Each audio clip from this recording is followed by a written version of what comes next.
পেঁয়াজ রসুন ছাড়া সম্পূর্ণ নিরামিষভাবে পনির ঠেচা এই পদ্ধতিতে বানিয়ে দেখুন, সব কিছুর সাথেই খেতে দুর্দান্ত লাগবে। তো এই রেসিপির জন্য এক মুঠো মতো চিনেবাদাম তেল ছাড়াই আগে একটু নাড়াচাড়া করে ভেজে তুলে নিলাম।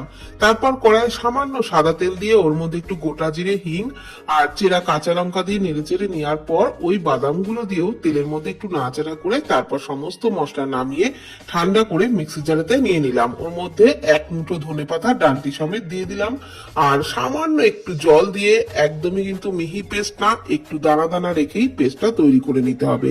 তারপর ওই কড়াইয়ের মধ্যেই আরো একটু সাদা তেল দিয়ে ওর মধ্যে পনিরের টুকরোগুলো দিয়ে পরিমাণ মতো লবণ, হলুদ গুঁড়ো, ঝাল লঙ্কার গুঁড়ো, কাশ্মীরি লঙ্কার গুঁড়ো দিয়ে একটু নেড়েচেড়ে নেওয়ার পর দিয়ে দিলাম ফ্যাটানো টক দই।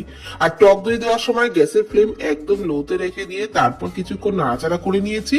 তারপর ওই যে মশলাটা তৈরি করে রেখেছিলাম ঠেচার, সেটা দিয়ে দিলাম। ওটা দিয়েও একটু নাড়াচাড়া করে ভেজে অল্প পরিমাণ জল আর চেরা কাঁচা লঙ্কা, একটু চিনি দিয়ে ভালো করে ফুটিয়ে ঠিক এইরকম মাখো মাখো হয়ে গেলে নামিয়ে যা কিছুর সাথেই খাবেন, দারুণ লাগবে।